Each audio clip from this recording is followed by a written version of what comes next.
어릴 때부터 친구 사이로 자란 세 남녀가 있는데 왼쪽은 수바루, 오른쪽은 프로키온이 됩니다.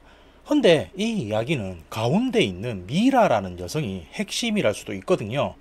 그게 왜냐면 스바루와 프로키온은 경쟁하듯 미라에게 사랑을 고백하면서 성장을 했어요.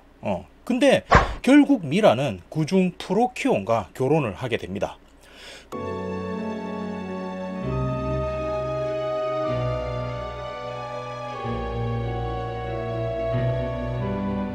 근데 이 이야기의 주인공은 스바루거든요. 시작부터 어릴 적부터 좋아하던 여인이 절친과 결혼을 했으니 뭐 이보다 더한 비극이 있을까 싶은데, 결혼식이 끝나고 얼마 되지 않아서 스바루는 더한 상황을 맞닥뜨리게 됩니다. 그건 우주 엔지니어였던 친구 프로키온이 근무 중 접촉한 우주 바이러스에 의해 사망하게 되고, 친구인 미라마저도 바이러스에 감염이 되었다는 말을 듣게 된 거였어요.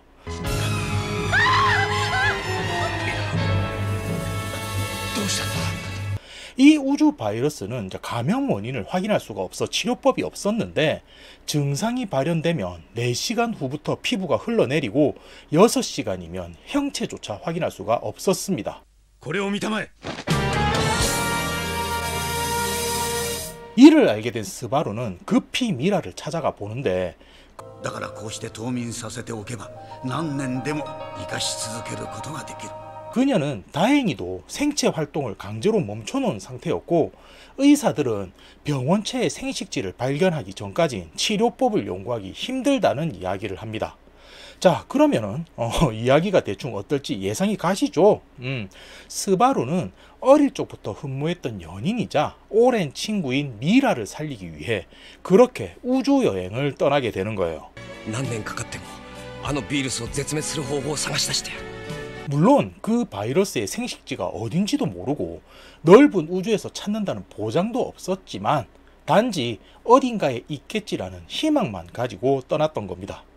그렇게 우주로 나선 얼마 뒤인데 스바루를 태운 조사선은 타질이라는 행성에 착륙하게 됩니다.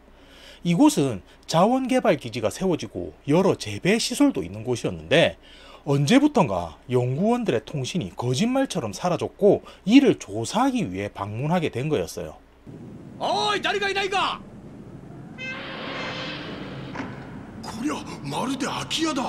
스바루를 포함한 조사단이 행성에 내려보니 연구소는 버려진 듯 황폐해져 있었는데, 이상하리 마치 농장의 작물들만은 풍성하게 자라고 있었습니다. 일부 단원은 이곳에 바이러스가 퍼져 사람들이 모두 녹아내린 게 아닐까 하는데, 조사대장은 사람이 죽었어도 신발이나 옷까지는 남았을 거라며 어찌된 일인지 조사를 지시해요. 그런 중 연구원의 기록 일지를 발견하는데, 마지막 페이지에는 비료 잔량이 부족해 다음 도착편을 기다리고 있다라고 적혀 있었습니다. 그때 대원 중 하나가 놀란 모습으로 달려오는데,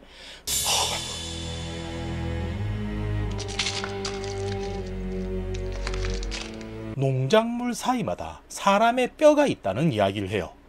알고 보니 농작물을 재배하던 로봇이 비료가 떨어지자 오작동을 일으켰고 사람을 대체제로 사용했던 거였습니다. 로베스! 뒤늦게 조사단은 사람들이 사라진 이유를 알게 되지만, 재배 로봇은 다시금 공격을 시작했고 스바루만이 겨우 비행선에 올라타 타질 행성을 떠날 수 있게 돼요.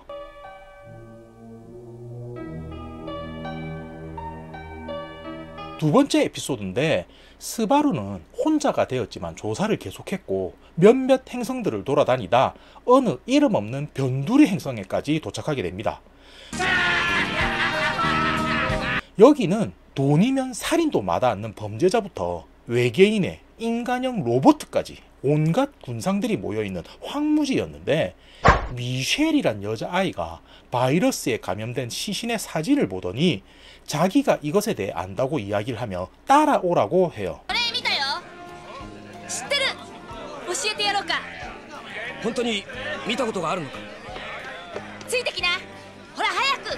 근데 스바루가 미셸을 따라 도착한 곳은 함정이었습니다. 사실 미셸은 우주 해적의 부하였는데, 해적들은 스바루가 타고 온 우주선이 목적이었던 거예요. 하지만 스바루는 우주선을 뺏기면 지구로 돌아갈 수 없다는 걸 알았기에 고문을 당하면서도 끝까지 입을 열지 않습니다. 그리고 늦은 밤인데 지쳐 쓰러진 스바루의 곁으로 미셸이 다가오더니 뭐 때문에 그렇게 지구로 돌아가려고 하냐 묻고는 스바루의 사연을 듣게 돼요. 逃げたぞあれはミシェルのナイフじゃねえか 결국 미셸은 스바루를 풀어주는데 스바루는 떠나기 전 미셸에게 지구에서 꼭 만나자. 지구는 아름다운 별이야 라고 이야기를 합니다. ミシェル、地球で会おうな。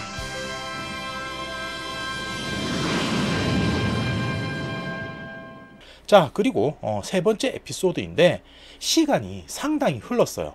이제 스바루는 이제 중년 남성의 모습을 하고 있는데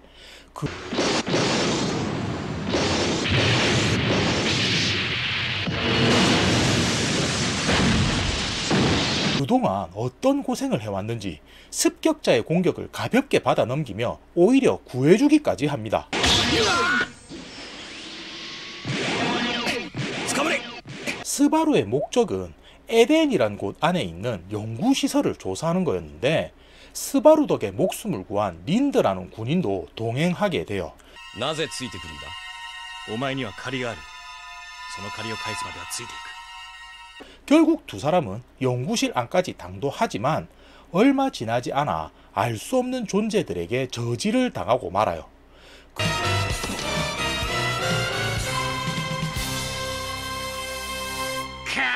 그들은 생명을 가진 존재조차 장난감처럼 생각하는 괴물들이었는데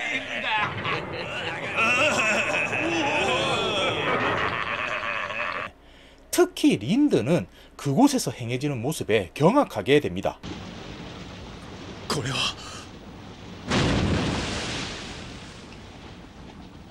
연구시설에서는 인간의 체액을 추출한 뒤 용도가 폐기된 시신은 소각하고 있었는데 그들은 이건 바이러스가 아니라며 생명 엑기스를 빼내는 거라고 이야기를 해요. 그러니까 알고 보니 린드와 이들은 같은 종족이었는데 이들은 종족의 생명 에너지를 추출해 영생과 같은 삶을 살고 있었던 거고 그 과정에서 이런 모습이 된 거였습니다. 린드는 진실을 알게 되자 자신의 종족에게 회의를 느끼게 되었고 결국 스바루를 탈출시킨 후 자신은 자폭하며 에덴은 무너지게 됩니다.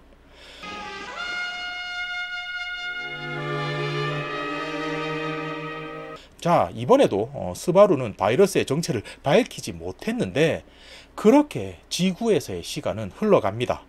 그러던 어느 날 미라는 눈을 뜨게 돼요.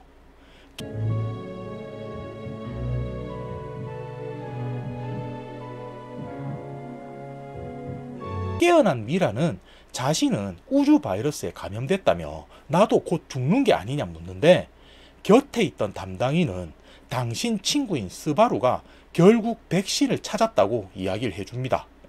그렇게 해서 미라는 점점 회복이 되고 결국 완치가 되는데 今日スバルが宇宙から戻ってきたよ。今君に会いに病院へ来るって。 어느 날 스바루가 미라를 찾아왔다는 이야기를 듣게 돼요. あなたなのスバル。ああ。ミラ、会いたかったよ。